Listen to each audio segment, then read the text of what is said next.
본문은 사도행전 1장 12절에서 26절입니다. 설교의 제목은 성령 충만을 위하여입니다. 예수님이 이 땅에 오셔서 하나님의 나라를 선포하시고 죽으시고 부활하시고 제자들에게 사명을 주시고 승천하셨습니다. 그렇다면 예수님 승천 이후에 제자들의 이야기가 궁금해지지 않습니까? 사도행전은 예수님의 제자들이 어떻게 주님의 사명을 역동적으로 감당하였는지를 잘 설명해 주고 있습니다. 그리고 사도행전은 제자들의 사역을 가능하게 만든 주도적인 역할이 성령 하나님에 의한 것임을 강조하고 있습니다. 그래서 사도행전을 성령 행전이라고도 말하는 것입니다. 사도행전은 성령의 시대가 본격적으로 시작되었음을 보여주고 있습니다. 오늘 사도행전 1장을 보면 예수님은 부활하셔서 40일 동안 제자들에게 하나님의 나라에 관하여 가르치셨습니다. 그리고 예수님은 승천하시면서 이 땅에 다시 오실 것을 약속하셨습니다. 자, 그렇다면 예수님은 하늘에 승천하셔서 아버지 하나님 우편에 계시고 그렇다면 아직 땅에 남아있는 제자들은 앞으로 어떻게 살아가야 할까요? 우리가 아는 바와 같이 예수님은 지상 명령을 주셨고 그래서 제자들에게 지상 명령을 감당해야 될 사명이 남아있는 것이죠. 그런데 이제 질문이 있습니다.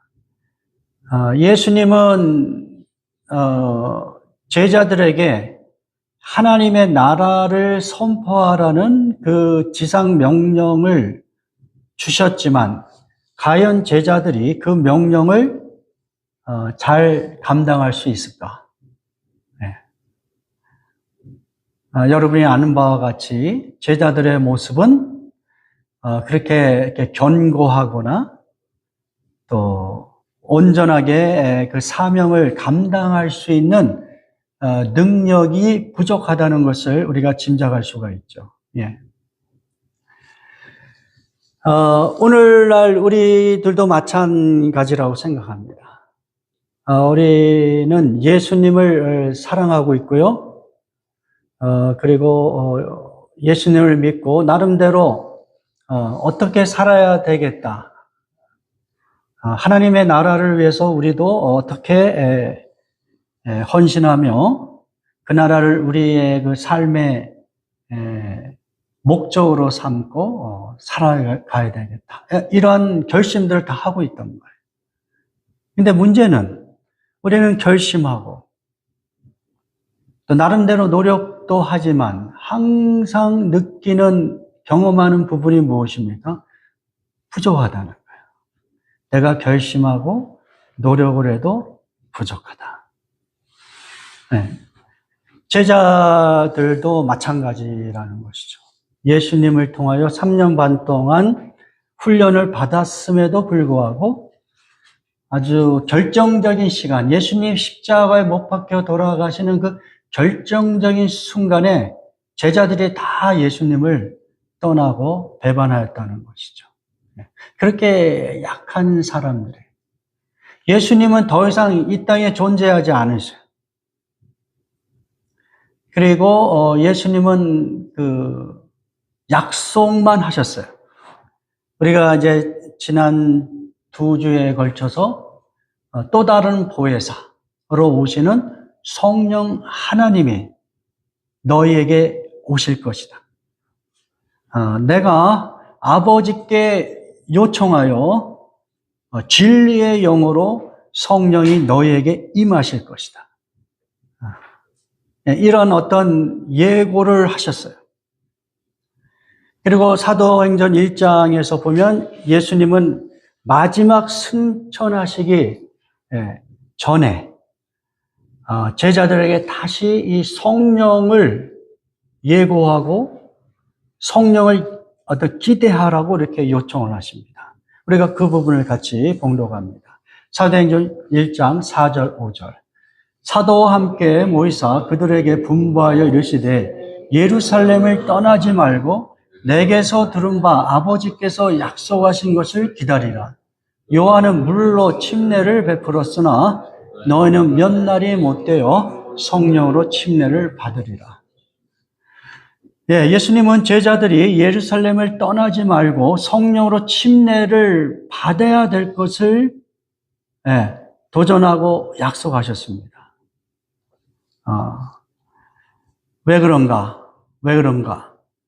제자들은 무능력한 상태에 있었고 그 사명을 이루기 위해서는 어떤 외부적인 도움이 필요한 거예요. 그 외부적인 도움이 무엇인가? 성령이 오셔서 그 일을 하신다는 거예요.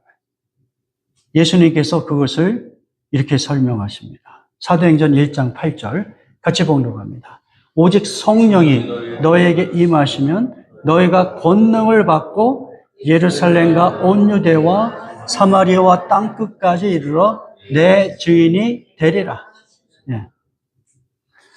그렇죠? 이제 제자들은 무능력한 상태예요. 언제든지 외부적인 어려움이 있으면 그 사명을 타협하고 그리고 배신도 할 수 있는 그런 연약한 존재라는 것이죠. 그 연약한 존재들이 예수님이 주신 그 사명을 이루기 위해서는 어떤 능력이 더해진다는 거예요. 그 능력이 무엇이냐? 성령이 임하심으로 그것이 가능하다는 거예요. 그래서 성령이 임하시면 제자들에게 권능이 경험이 되고 성령의 도우시는 다이너마이트와 같은 그 어떤 힘을 경험하게 하시고 그 힘을 통하여 온 세상에 예수 그리스도가 하나님의 아들이요 구세주라는 것을 증거하는 증인의 삶을 성공적으로 살게 될 것이다. 이렇게 예수님이 약속하고 계시는 것입니다. 그래서 이 제자들이 이 사명을 감당하는 삶, 그거를 예수님이 나의 증인이 될 것이다. 이렇게 표현을 하고 계십니다. 여기서 증인이라고 하는 이 단어, 헬라어로 마르티스, 영어로는 martyr라고 번역이 되는 순교자로 번역이 되는 단어인 것이에요.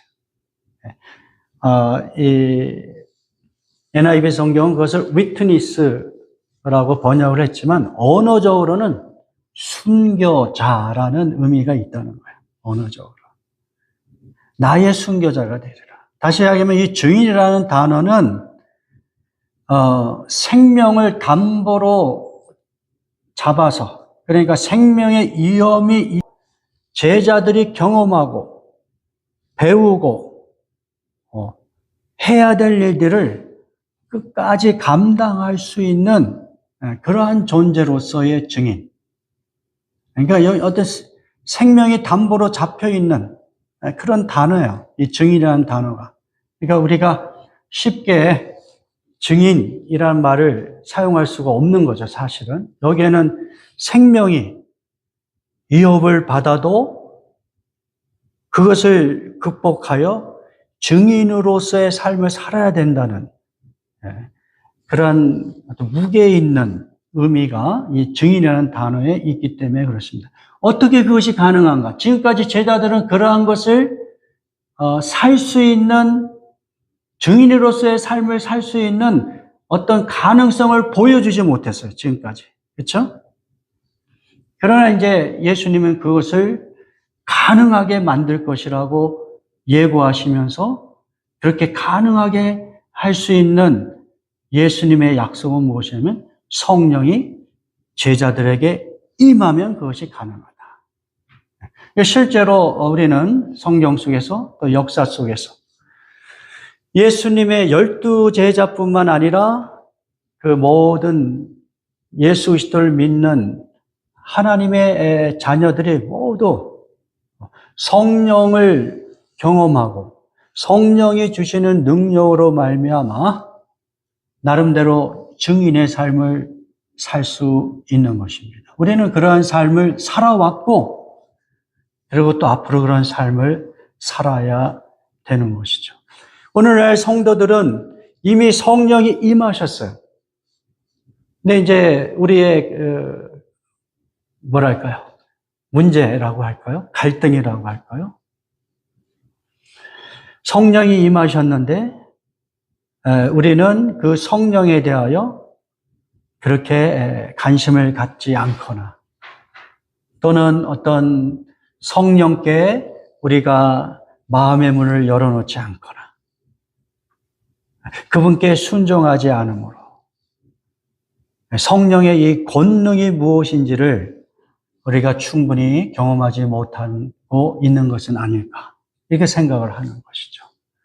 그래서 제자들이 경험한 이 성령 강림의 그 사건을 통하여 우리도 다시 한번 우리 자신을 돌아보면서 성령 하나님은 멀리 계신 것이 아니라 이미 우리 안에 오셨고 우리가 또 성령 안에 있는 그 놀라운 그 친밀함 속에 그 연합의 관계 속에 있는데 이 성령 하나님께 우리가 어떻게 반응을 해야 되는가? 그래서 우리의 삶 속에 성령이 충만하게 역사하시고 그 이야기는 우리의 삶 속에 성령의 능력이 우리의 삶 속에 경험이 되면서 나의 삶의 현장 속에서 증인으로서의 삶, 하나님이 원하시는 삶을 살아가는 그러한 삶을 살 수 있기를 바라는 것입니다. 우리는 그러한 소망을 가지고 오늘 제목을 성령 충만을 위하여라는 이 제목을 가지고 말씀을 나누고 있는 것입니다. 제자들은 예수님의 이러한 약속, 성령이 너에게 임하면 너희들이 권능을 받고 그리고 예수 그리스도의 증인이 될 것이다 라고 하는 이 메시지를 정말 마음에 이렇게 담으면서 성령이 임할 때까지 그들이 행한 두 가지가 있어요. 그것을 우리가 같이 한번 적용해 보는 거예요. 제자들에게는 그것이 성령의 강림이고 성령 충만의 경험이었다면 오늘날 우리들에게는 이미 임한 성령께 우리가 다시 한번 우리 자신을 어떻게 해요? 성령께 우리 자신을 드리는 그래서 성령의 통치를 온전히 받기를 원하는 성령 충만한 삶을 소망하면서 이 제자들의 그 실천들을 우리에게도 같이 적용할 수 있기를 바라는 것입니다. 자, 제자들은 성령이 임하기까지 무엇을 했냐면 첫 번째, 전혀 기도에 힘썼다는 것입니다. 사도행전 1장 14절 같이 봉독합니다. 여자들과 예수의 어머니 마리아와 예수의 아우들과 더불어 마음을 같이하여 오로지 기도에 힘쓰더라. 이제 예수님은 부활하시고 40일 동안 제자들에게 하나님 나라의 복음을 지속적으로 가르치셨어요. 훈련을 계속 하신 것이죠. 그리고 이제 승천하셨습니다. 그리고 승천하기 전에 제자들에게 성령 강림을 예고하시고 기다리라고 예루살렘을 떠나지 말고 기다려라. 성령이 며칠 안에 있으면 너희에게 강림하실 것이다. 그 약속의 말씀을 제자들은 그대로 받아들인 거예요. 그래서 제자들은 예루살렘을 떠나지 않습니다. 이 제자들은 예수님의 약속의 말씀을 그대로 받아들이고 예루살렘을 떠나지 않고 그리고 수십 명의 제자들이 거기에는 11명의 제자들과 그리고 예수님의 육신적인 가족들 그리고 예수님을 따랐던 그 여인들 이렇게 해서 수십 명이 다락방에 모여서 기도를 시작한 거예요. 며칠이 지나서 그동안에 예수님을 따랐던 제자들이 있을 거 아니에요. 거기에 뭐 70인의 제자가 들어왔을 수도 있고, 어떻든 구체적으로 이름들은 다 나오지 않지만 120명이 모여요. 120명이 모여서 오로지 기도에 집중한 거예요. 이렇게 기도에 집중하였다. 이게 과연 어떤 의미가 있을까요? 네? 그냥 단순히 우리는 기도라는 말을 너무 익숙하잖아요. 기도가 뭔지 다 안다고. 우리 다 기도하고 있어. 네. 그러면 제자들이 여기에서 오로지 기도에 힘쓴, 그것도 마음을 같이하여 오로지 기도에 힘쓴 그 내용은 무엇일까? 그건 질문을 하는 것이죠. 그 내용은 한마디로 무엇에 온통 마음을 다 이 사람들이 열어놓고 집중하였냐면, 예수님이 약속하신 대로 성령님, 하나님의 영이시여, 진리의 영이시여, 우리 예수 그리스도께서 부활 승천하시면서 예고하시고 약속하신 성령 하나님이시여, 우리에게 임하소서. 여기에 대한 무엇이 있어요? 간절함이 있다는 거예요. 간절한 어떤 열망이랄까요? 소망이랄까요? 그것이 담겨 있는 거예요.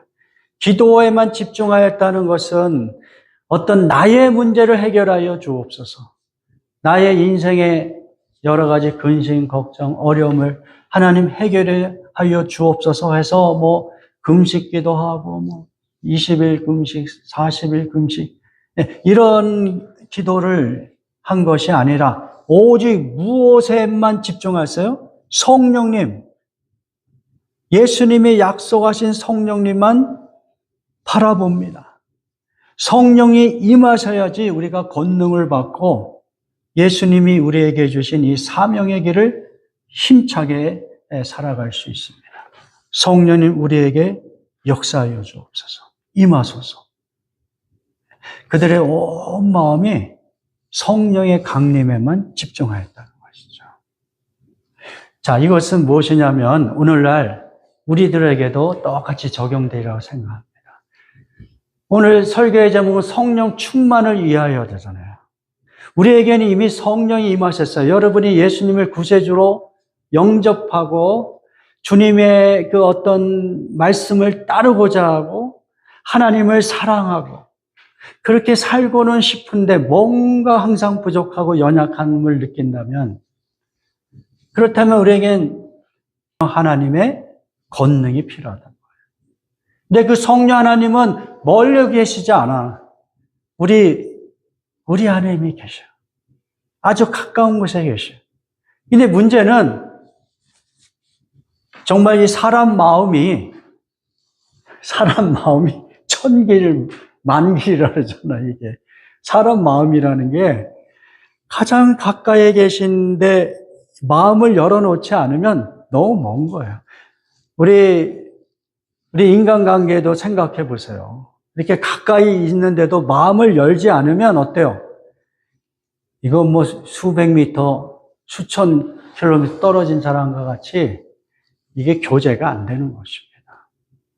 기도에 전념하고 기도에 힘썼다는 얘기는 이들의 마음이 온통 성령을 받아들이고자 하는, 성령의 통치를 원하는 그 마음이 간절했다는 거예요. 오늘 우리는 어떻습니까? 너희 안에 성령이 임하신 것을 알지 못하느냐?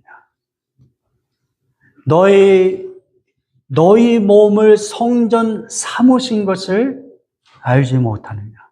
이미 임하신 그 성령께 과연 우리의 마음이 열려 있습니까? 가깝습니까? 성령의 통치를 정말 온전히 바라보고 있습니까? 그거예요. 기도만 한다고 되는 것이 아니에요. 나의 인생의 문제를 해결하게 우리를 통치하여 주옵소서. 우리가 사명의 삶을 살 수 있도록 우리에게 권능을 주시옵소서. 나의 연약함, 끊임없이 결심하면서도 무너지고 무너지는, 그래서 하나님을 사랑하는 건 분명한데 항상 부족한 나의 이 무능력함을 하나님 도와주세요. 그러기 위해서 성령 하나님을 제가 받아들입니다. 성령 하나님의 통치를 정말 원합니다. 이것이 우리가 적용해야 될 메시지라고 생각하는 거예요. 오직 기도에만 있었다는 얘기는 성령의 통치를 간절히 소원했다는 얘기예요. 우리에게도 이러한 열망과 소원이 넘쳐날 수 있기를 주님의 이름으로 축원합니다. 두 번째, 제자들은 성령의 강림하심을 위하여 무엇을 준비하였는가? 한마디로 이야기하면 소명에 대하여 새롭게 헌신하였다는 겁니다. 자, 사도행전 1장 24절에서 26절 같이 봉독합니다. 그들이 기도하여 이르되 뭇사람의 마음을 아시는 주여, 이 두 사람 중에 누가 주님께 택감 받아 봉사와 및 사도의 직무를 대신할 자인지를 보이시옵소서. 유다는 이 직무를 버리고 제 곳으로 갔나이다 하고 제비 뽑아 mat디아를 얻으니 그가 11사도의 수에 들어가니라. 가룟 유다가 이제 예수님을 배반한 것, 그것을 이렇게 표현하고 있어요. 25절에 유다는 이 직무를 버리고 제 곳으로 갔나이다. 여기에서 직무를 버리다 라는 것, 이 번역이 아주 적절하다고 생각이 되는데 영어 NIV 성경은 그것을 충분히 번역을 못한 것 같아요. 제가 볼 때 여기 보면은 영어 성경은 Judah left로 이렇게 번역을 했어요. 직무를 버리고 left to go where he belongs 이렇게 되어 있는데 헬라어 본문에서는 이 버린다, 갔다라는 두 가지 동사가 같이 표현이 되어 있고요. 특별히 버린다라는 이 단어, 파라바이노라는 단어를 사용했습니다. 이 파라라고 하는 것은 이 뭐랄까요? contrary to, 뭐뭐가 반대 방향으로, 이런 의미가 여기에 있고요. 그 다음에 바이노라고 하는 것은 고라는 뜻이 있어요. 그러니까 어떤 길을 가는데 반대길로 간다는 얘기예요. 파라바이노. 다시 이야기하면은 예수님께서 제자들을 훈련시키면서 하나님 나라를 위하여 살 수 있도록 어떤 가르침과 사명을 주셨는데 그러한 사명과 정반대되는 길을 갔다는 거예요. 그것이 바로 직무를 버렸다라는 표현인 것입니다. 자, 그러면 가룟 유다만 그런가? 제자들도 마찬가지였잖아요. 예수님이 십자가에 못 박혀 돌아가시는 그 어떤 두렵고 위험한 순간에 제자들도 예수님 곁을 떠났잖아요. 사명의 그 삶을 포기했어요. 똑같은 거예요. 직무를 버렸다는 얘기는 11명의 다른 제자들에게도 똑같이 적용될 수 있는 단어인 거예요. 근데 이 11명의 제자들이 성령의 강림하심을 간절히 소망하면서 기도하고 그 과정 속에서 어떤 결정을 내리냐면 유다의 자리에, 가룟 유다의 자리에 그동안에 예수님을 충성스럽게 같이 따랐던 또 다른 제자들을 선정하는 그것을 하는 거예요. 그래서 뭐라 그럴까요? 사람의 생각이 아니라 성령 하나님의 인도하심을 바라면서 제비를 뽑아 두 사람 중에 한 사람을 뽑습니다. 그렇게 해서 마띠아라는 사람을 가룟 유다를 대체하는 제자로 뽑아서 12명의 제자를 다시 한번 형성시키는 그런 실천을 하는 것이죠. 왜 이런 것들을 하느냐? 다시 이야기하면 도전하신 사명의 길, 그 사명의 길을 버렸던 사람들이다. 그러나 이제 성령 하나님의 강림하심을 간절히 소망하면서 이들의 마음속에 어떤 마음이 생기냐면, 예수님이 우리에게 주신 이 사명의 길을 정말 제대로 가야 되겠다. 그 길을 위하여 내가 정말 다시 한번 결심하여 헌신하겠다. 이런 차원에서 12명의 제자 수를 채우고 새롭게 결심하는 것을 우리가 생각해 볼 수가 있는 것입니다. 다시 이야기하면 성령이 강림하시는 것을 간절히 바라면서 동시에 우리에게 필요한 것이 무엇이냐? 하나님이 우리에게 주신 사명의 삶에 대한 새로운 각오와 헌신이 필요하다. 성령의 통치를 바란다는 것은 이 땅에서 단순히 내가 잘 먹고 잘 사는 것, 의식주의 문제를 해결하는 것, 그 정도의 수준에 만족하는 삶을 사는 것이 아니라는 거예요. 사명의 삶, 증인의 삶을 제대로 한번 살아보겠습니다. 그러니 성령 하나님 나에게 전적으로 역사하여 주옵소서. 성령 충만을 원합니다. 성령 하나님 역사하여 주옵소서. 이러한 새로운 각오를 하는 것이 우리에게 필요하다는 것이죠. 이제 말씀을 마무리하겠습니다. 여러분, 너무도 쉽고 단순한 그러한 내용일 수 있지만 그럼에도 불구하고 우리는 우리 자신을 한번 살펴보면 우리와 가장 가까운 데서 역사하시는 성령 하나님에 대하여 관심이 없거나 또는 그분의 통치를 바라지 않았던, 그저 내 마음의 욕구대로 살려고 하는 것이 더욱 강렬했던 우리의 모습들을 한번 살펴보자는 거예요. 그것을 회개하고 이제 내가 성령 하나님의 온전한 통치를 받으면서 살기를 원합니다.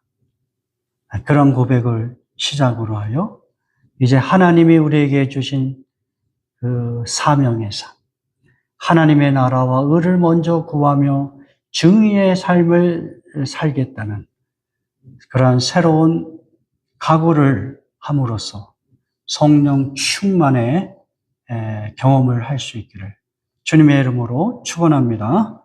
우리 다 같이 기도하겠습니다. 우리 자신을 위하여 여러분 기도할 수 있기를 바랍니다. 우리의 마음은 성령 하나님께 가 있지 않으면서 무슨 우리의 삶의 어떤 능력과 또 다른 힘을 기대할 수 없습니다. 우리가 갖고 있는 자기 중심적이고 그리고 하나님과는 거리가 먼 그러한 욕망 속에 있는 우리를 회개하고 우리의 삶을 온전히 하나님의 통치를 간절히 바라는 그런 열망을 우리 안에 회복시켜 주옵소서.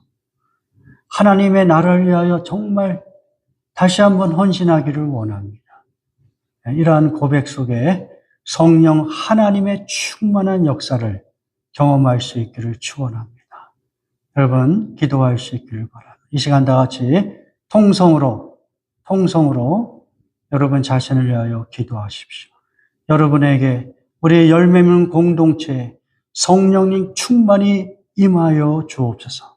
다 같이 통성으로 기도합니다. 아버지여, 오늘 말씀을 통하여 다시 얼마나 하나님을 향하지 못하고 오직 나의 필요와 나의 삶의 문제, 아버지 나에게 급급한 것들에 대하여 모든 마음과 생각, 행동이 쏠려 있었던 것을 고백합니다. 아버지, 우리를 통치하시고 우리의 삶 속에서 능력을 주셔서 하나님이 원하시는 그 사명의 삶을 살아갈 수 있도록 원하시는 우리 하나님의 그 뜻을 온전히 우리가 따르지 못하였습니다. 아버지여, 우리의 모습을 고백합니다. 우리의 모습이 너무도 아버지 앞에 거리가 멀지는 않습니까? 우리의 마음은 하나님 앞에 너무 거리가 멀지는 않습니까? 아버지여, 우리의 마음이 우리 곁에 이미 임하신 성령 하나님께 가까이 있다는 것을 깨닫고 마음의 문을 열기를 원합니다. 아버지, 우리를 통치하시길 원하시는 성령 하나님을 저희들이 참으로 간절히 소망하고 갈망하기 원합니다. 성령 하나님 역사하여 주옵소서. 우리를 온전히 통치하여 주시옵소서. 아버지, 의식주의 문제를 넘어서게 하시오. 생존의 문제를 넘어서서 아버지의 우리에게 주시는 그 사명의 길, 하나님의 나라와 의를 먼저 구하는 길, 세상 속에서 하나님의 자녀됨의 그 증인으로서 살아가는 이 사명의 삶을 다시 한번 살고자 하는 열망이, 헌신이 우리 안에 있기를 원합니다. 오 주여, 성령 하나님의 충만하심을 경험하기를 원합니다. 성령 충만을 경험하기를 원합니다. 끊임없이 아버지여, 순간순간 성령 충만을 경험하여 하나님의 통치 속에, 성령의 통치 속에 하루하루의 삶이 아버지 하나님을 사랑하고 아버지의 말씀을 즐거워하고 아버지의 뜻을 행함으로 아버지여, 제가 예전에 행하지 못하였던 능력의 삶, 성령의 권능을 저희들이 경험하여 아버지의 나라와 의를 구하며 사명의 삶을 성공적으로 실행하며 살아갈 수 있도록 아버지, 우리를 인도하여 주옵소서. 우리를 사용하여 주옵소서. 아버지의 나라와 영광을 위하여 우리와 우리 열매맺는 공동체를 사용하여 주옵소서. 아버지, 우리의 능력과 힘으로는 불가능한 것을 경험하고 고백합니다. 오직 성령의 능력으로만 가능하다는 것을 고백합니다. 성령 하나님, 우리를 통치하여 주옵소서. 우리의 마음과 생각을 다스려 주옵소서. 우리를 다스려 주옵소서. 오 주여, 우리의 마음의 주인이 우리 자신이 되지 않게 하여 주옵소서. 오직 성령이 주인이 되시기를 소원합니다. 오 주여, 하나님과 우리 사이에 멀어진 것이 무엇입니까? 그 이유는 무엇입니까? 그 간격의 그 담은 무엇입니까? 하나님, 이 담을 허무시옵소서. 하나님과 우리 사이에 막혀있는 담을 허물어 주시옵소서. 하나님과 우리 사이에 막혀있는 우리가 미처 깨닫지 못하는 그 모든 부정한 것들을 씻으시고 아버지 허무시옵소서. 성령께서 우리를 정결케 하여 주시옵고 성령께서 우리의 마음과 생각을 통치하여 주옵소서. 하늘의 능력을 경험하게 하여 주시옵소서. 아버지, 우리의 일상 속에서 예수 그리스도가 주님 되신 것을, 예수 그리스도가 우리의 통치자 되시는 것을 아버지 증명하며 살아가게 하여 주옵소서. 우리를 통하여 예수님을 알지 못하는 사람들이 예수님을 만나게 하여 주옵소서. 우리를 통하여 하나님의 사랑이 무엇인지를 알 수 있도록 우리의 삶 속에 주님의 사랑이 흘러 넘치게 하여 주옵소서. 가까이로 우리 부부간에, 우리의 가족 속에서, 내 주변의 매일같이 만나는 직장 동료 간의 그 삶 속에서 주님의 사랑, 주님의 그 은총이 무엇인지를 흘러보낼 수 있도록 성령 하나님 우리를 통치하여 주시옵소서. 주님, 성령 하나님 환영합니다. 이미 오신 성령 하나님을 인정합니다. 성령 하나님, 우리는 볼 수도 없고 만질 수도 없지만 아버지 믿음으로 고백합니다. 이미 우리 안에 역사하시고 임하시는 성령 하나님, 우리를 온전히 통치하여 주옵소서. 예수 그리스도의 이름으로 기도드렸사옵나이다. 아멘.